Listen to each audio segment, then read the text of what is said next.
Au moment même où on nous parle de bulle de l'intelligence artificielle et donc nécessairement du krach boursier que nous devons avoir sur les valeurs technologiques qui ont trop explosé, l'idée n'est pas justement, je dirais, de somnibuler à essayer de détecter et d'anticiper le krach ou la baisse éventuelle, mais l'idée de voir où se cache l'opportunité de demain. C'est-à-dire l'idée de se poser les bonnes questions en se disant le monde d'hier, c'est un monde justement où pendant les 10-15 dernières années, nous avons lissé la crise des subprimes avec des taux très bas qui ont permis la survalorisation des valeurs technologiques.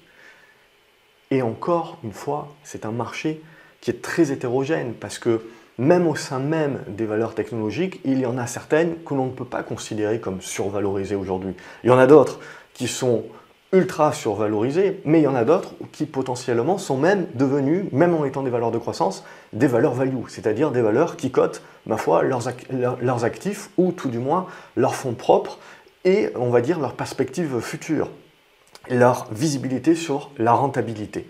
Donc, au-delà de cela, c'est toujours la même idée, c'est de se dire de là où on vient et d'essayer d'éviter le biais de confirmation qui est de dire que ce qui s'est passé les 15 dernières années, c'est-à-dire un monde de croissance molle mais de taux zéro, qui ont permis de valoriser à ce moment-là les sociétés de croissance et les profits futurs au niveau où elles sont aujourd'hui.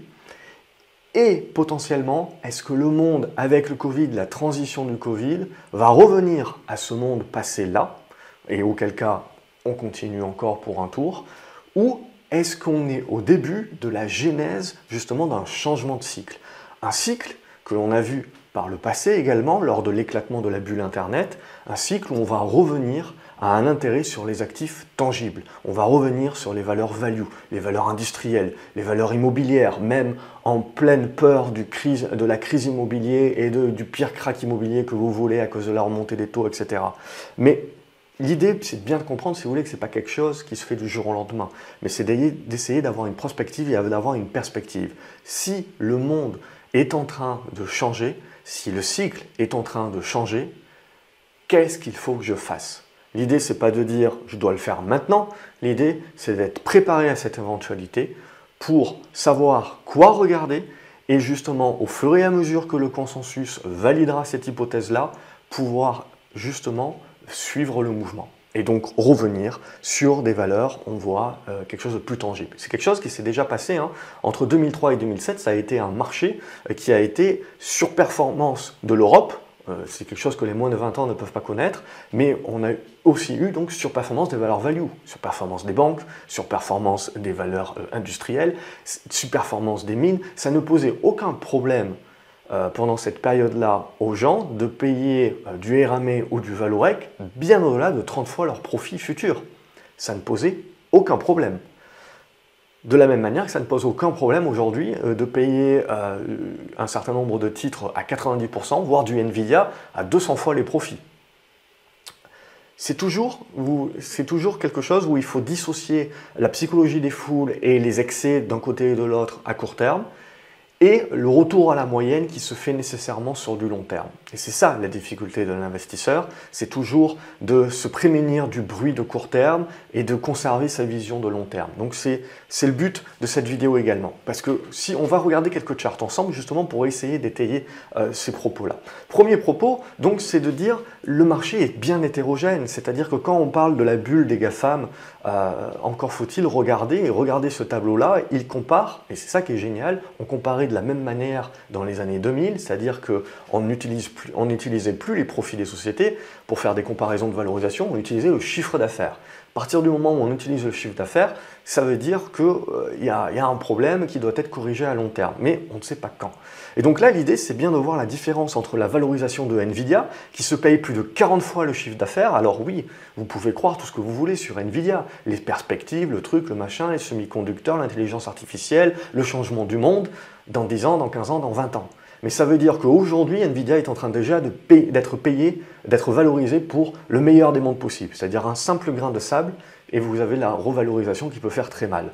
À côté de cela, vous avez du Facebook, donc du Meta, du Amazon, du Google, du Apple, du Microsoft, du Netflix, du Tesla, qui sont également, on peut discuter de leur valorisation, survalorisation, qui sont les titres qui ont été surconcentrés ces dernières années et encore plus depuis le Covid et encore plus maintenant sur le rebond avec l'inflation. Donc on a une surconcentration de ces actifs-là, ce qui crée un déséquilibre également pour les indices boursiers.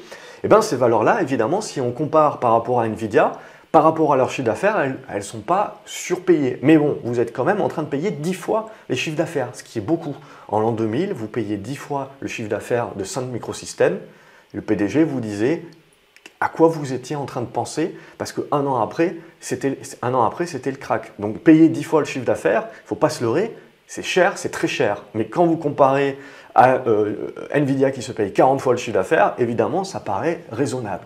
Donc c'est toujours la même chose, il faut faire attention à ce qu'on compare, et il faut faire attention par ces éléments de comparaison de ne pas se faire complètement avoir. Parce que vous avez énormément de sociétés, la majorité des sociétés aujourd'hui, qui se payent moins de 2 fois le chiffre d'affaires, voire même moins d'1 fois le chiffre d'affaires.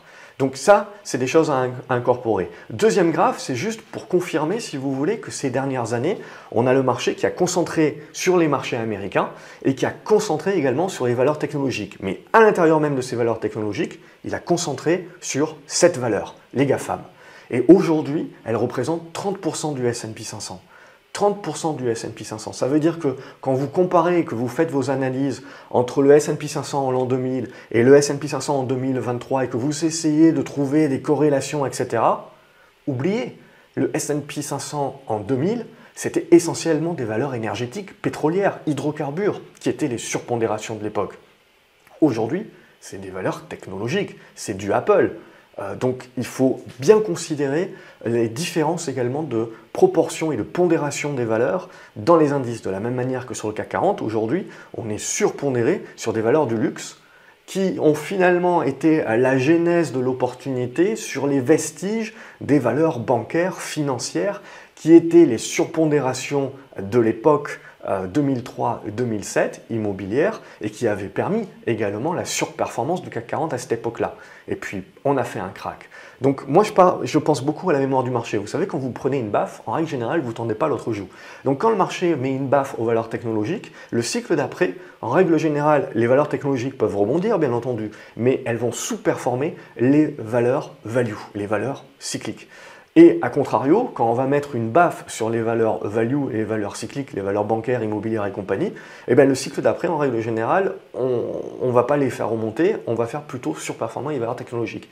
La problématique que l'on a, c'est que les banques centrales interviennent tellement et souvent que les cycles deviennent de plus en plus longs. Et donc le dernier cycle en date a duré 15 ans, et potentiellement on n'est pas terminé, on ne sait pas. Et évidemment, c'est très très long dans la vie d'un investisseur, ce qui fait qu'on rentre dans un biais en pensant que ce qui s'est passé ces 15 dernières années, c'est potentiellement ce qui va continuer de se passer. Et ce qu'il faut bien comprendre, c'est que si vous voulez, la technologie est très importante, et la technologie, l'innovation, ça va continuer demain, ça va être encore plus exponentiel. Vous avez l'Inde, vous avez la Chine, etc. Vous avez les pays d'Amérique du Sud également. Donc on a toute cette émergence. Quand on parle baisse de la démographie, on a l'Afrique également. On a encore pour plusieurs décennies un bassin, un vivier de technologie et de démographie. Mais ce qu'il faut bien comprendre, si vous voulez, c'est que cette technologie, éventuellement, aujourd'hui, elle a surperformé ces dernières années, donc éventuellement elle va sous-performer ces prochaines années. L'idée n'est de ne pas croire que la technologie est morte et que c'est une bulle, etc. L'idée c'est de croire que le marché a tellement anticipé, si vous voulez, que finalement il a valorisé le meilleur des mondes possibles. Donc même si le meilleur des mondes possibles se réalise, vous ne pouvez finalement que avoir un rendement à la marge. Pour autant, sur d'autres valorisations des valeurs value, là, ça fait 15 ans qu'on les sous-valorise et qu'on n'accepte pas de payer plus que 3 fois les profits d'un ArcelorMittal, par exemple.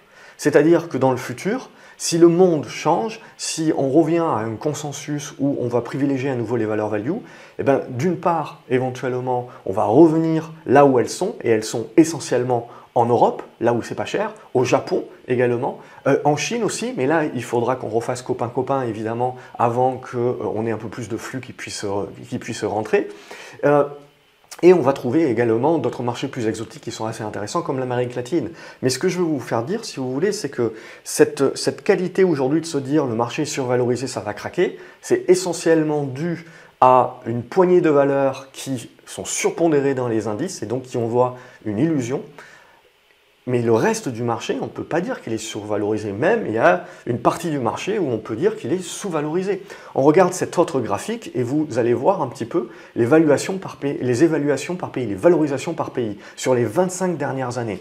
Et ce que vous constatez, c'est que les États-Unis, on peut considérer donc oui, ils sont chers par rapport à leur historique, mais pas énormément, mais en fait c'est surtout parce que vous avez la grosse majorité des valeurs, 90% des valeurs qui sont sous-valorisées et vous en avez 7 qui sont survalorisées et donc vous pondérez comme ça. Mais ensuite vous avez le Japon qui est très peu cher par rapport à son historique, mais si vous prenez l'historique de 25 dernières années, ça vous amène à la bulle également des valeurs technologiques du Japon, donc il faut aussi considérer ça, donc il a mis 30 ans à se rétablir.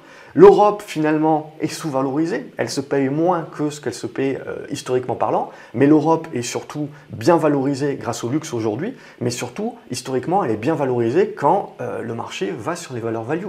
Or, le marché va sur les valeurs value quand on a une inflation qui est un peu plus durable, quand on a éventuellement une croissance un petit peu molle, mais une croissance quand même, quand les taux d'intérêt sont plus élevés. Donc l'idée, c'est de se dire, ces 10 dernières années, on était dans un monde de taux zéro, croissance molle et pas d'inflation. Et aujourd'hui, on est dans un monde où l'inflation baisse, mais reste plus élevée que ce qu'on a connu les 10 dernières années. Les taux sont potentiellement arrivés à leur pic et vont rebaisser, mais resteront plus élevés que ce qu'on a connu ces 10 dernières années. Et la croissance, potentiellement on va avoir une récession, mais on peut croire qu'elle va rester plus ou moins molle. Donc ça, voilà, c'est l'idée de se dire, si ce qu'on est en train de construire là, c'est ça le futur et ça dure plusieurs années, ben, typiquement, c'est plutôt une proportion à se dire, en hypothèse de travail, le marché, petit à petit, va plus aller chercher des valeurs avec des actifs tangibles que des valeurs technologiques. Et donc, il va certainement faire sous-performer les valeurs technologiques et surperformer les valeurs beaucoup plus liées aux actifs tangibles. Et donc, là où aujourd'hui, on ne paye pas plus que 3 fois les profits, eh ben, à profit équivalent, si le marché, parce qu'on se dit que le monde change et qu'on change de cycle, décide de payer 10 fois les profits sur ces valeurs avec des actifs tangibles, des sous-valorisations, des valeurs value, etc., ben vous pouvez faire du x2 ou du x3 sur un paquet de valeurs à niveau, à perspective et profit équivalent. C'est juste un changement de disque, si vous voulez, du marché qui se met à pousser des liquidités sur ces valeurs-là qui n'en ont pas eu pendant 10 ans, 15 ans. De même que, si vous voulez, ces 15 dernières années, on est passé d'un marché qui était déjà surpondéré en valeur américaine en termes de capitalisation boursière mondiale, mais qui aujourd'hui est arrivé à un niveau de 2/3, c'est énorme.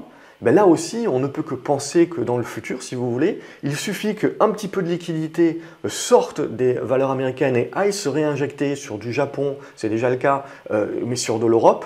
Et ces petites liquidités qui ne font pas une grosse différence sur le marché américain parce qu'il est énorme et il s'est fait gaver pendant 15 années, eh ben, vont faire un énorme changement, si vous voulez, sur un marché européen qui a été complètement atrophié ces dernières années. Et on ne fait que le constater jour après jour, si vous voulez.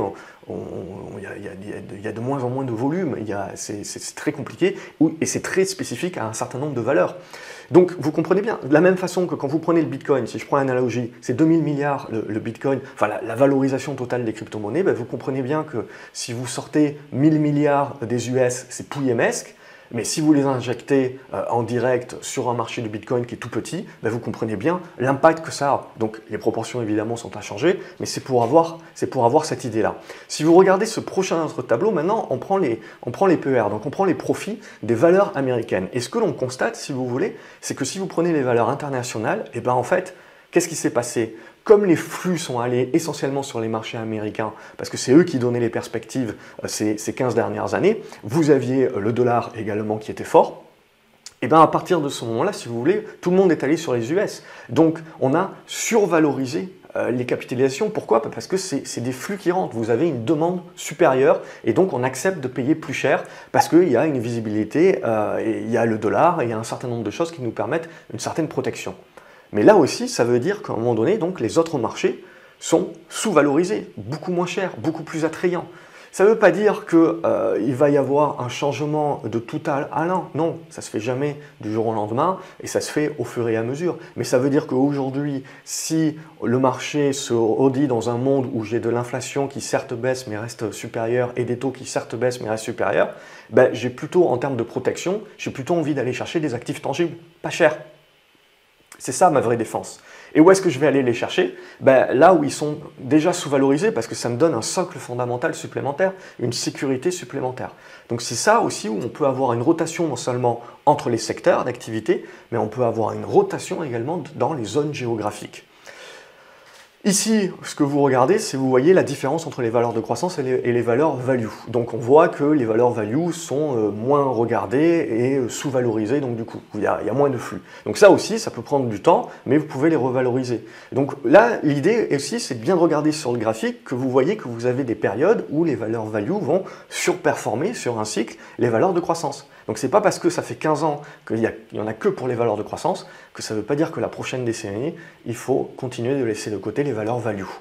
Un autre graphique aussi que je trouve intéressant, c'est justement qui se projette sur la prochaine décennie. Et l'idée, c'est de se dire quels sont les rendements que l'on peut attendre sur la prochaine décennie sur un certain nombre de marchés. Et comme vous voyez, on a des rendements qui sont entre 4 et 6% à peu près pour la majorité des marchés américains.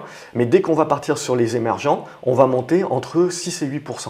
Donc on joue clairement la baisse du dollar.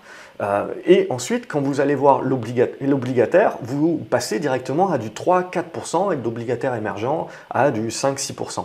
Donc on voit que le marché action a encore une prime de risque par rapport aux obligations. Mais vous voyez que les obligations qui sont sans risque, hein, sur les obligations d'État, eh ben, le rendement, le différentiel de rendement que vous avez entre prendre du risque sur les actions ou pas prendre de risque sur les obligations, ben, on va se poser les questions. C'est-à-dire que là aussi, vous avez des flux qui, ces 15 dernières années, n'étaient qu'en mode je me place sur les actions parce que je n'ai pas d'alternative.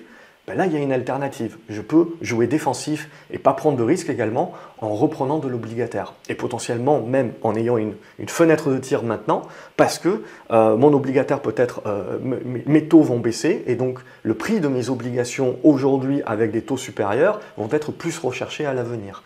Donc, l'idée, c'est juste de se dire où on met le curseur. Quand vous avez un pôle qui a surperformé pendant 15 années durant, la logique, l'avis contrarien, si vous voulez, c'est plus de se dire que sur les 15 prochaines années, peut-être qu'il va continuer de délivrer des résultats, mais moins importants que la moyenne que l'on a eue ces 15 dernières années. Et à contrario, ce qui n'a pas délivré de bonnes performances va peut-être délivrer des performances supérieures. L'idée, voilà, c'est juste d'avoir un avis contrarien ici. À ce stade-là, c'est juste d'être préparé.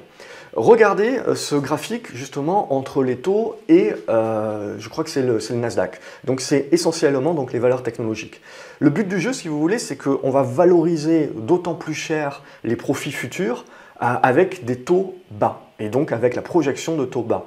Si vous avez les taux qui continuent de monter, globalement, vous avez donc le prix des obligations qui baisse et l'idée, c'est qu'on se dit, à ce moment-là, on ne valorise plus ces sociétés de la même manière. Donc, quand on a eu de l'inflation, que les taux ont commencé à monter, on a vu les valorisations qui étaient prêtes à payer le marché diminuer sur ces valeurs technologiques. Or, ce que l'on voit depuis ce début d'année, c'est que les taux ne font trop rien, on reste sur des niveaux élevés, mais le marché, lui, des technologies, a explosé. Donc, de deux choses l'une.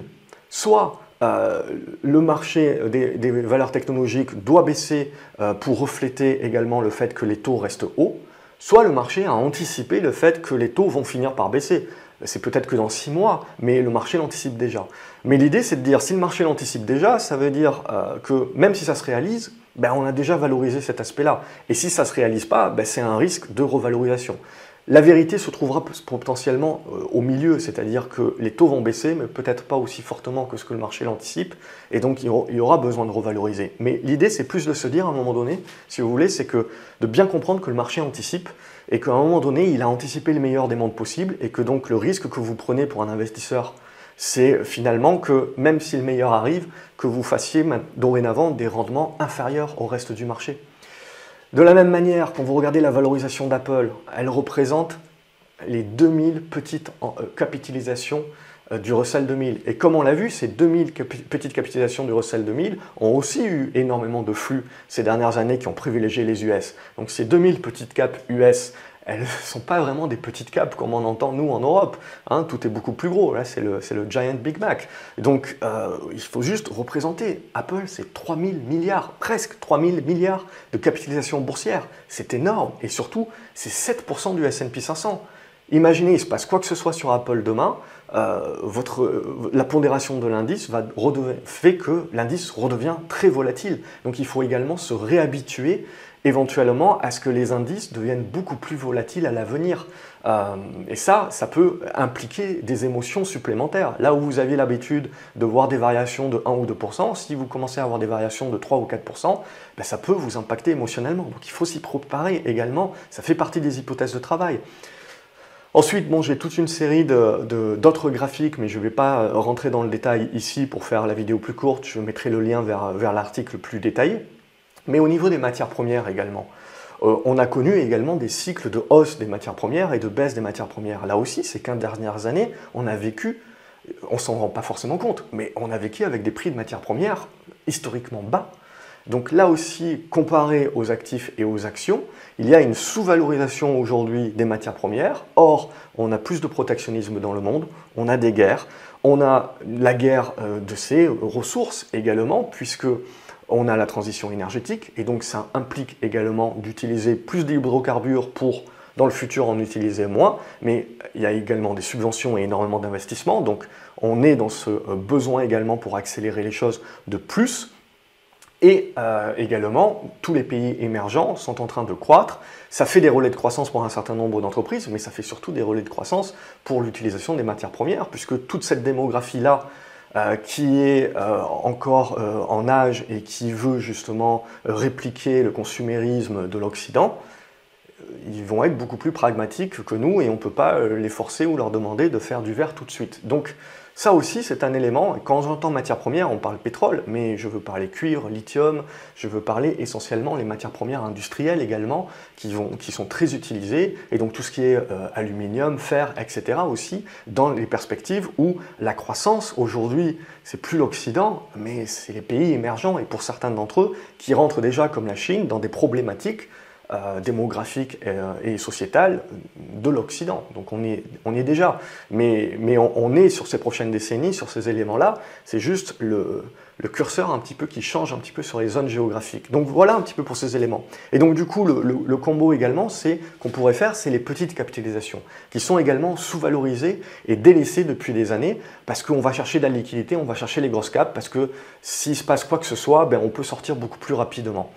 Eh ben, ces petites capes, qui plus est value, sont extrêmement sous-valorisées. Et où est-ce qu'on les trouve essentiellement? On les trouve essentiellement au Japon, on les trouve essentiellement en Europe, et puis vous avez aussi au Royaume-Uni énormément de ces petites capes value qui sont sous-valorisées. Donc là aussi, c'est savoir un petit peu où regarder. Donc l'idée de cette vidéo, voilà, c'est juste pour prendre de la hauteur et pour se poser les bonnes questions, de dire qu'est-ce que je regarde pour pouvoir séparer, est-ce qu'on va revenir au monde d'avant, ou est-ce que le monde est en train de changer? Et ça, pour l'investisseur, il faut bien comprendre qu'il ne faut pas tirer tout de suite, ça va venir au fur et à mesure, mais il faut préparer l'hypothèse de travail et l'avoir en tête, ça permet de préparer les listes et les valeurs que l'on suit, et du coup, quand le consensus et quand les flux changeront, c'est là où on aura une accélération des tendances, et c'est là où on veut être dans la partie, et pas découvrir que le monde est en train de changer.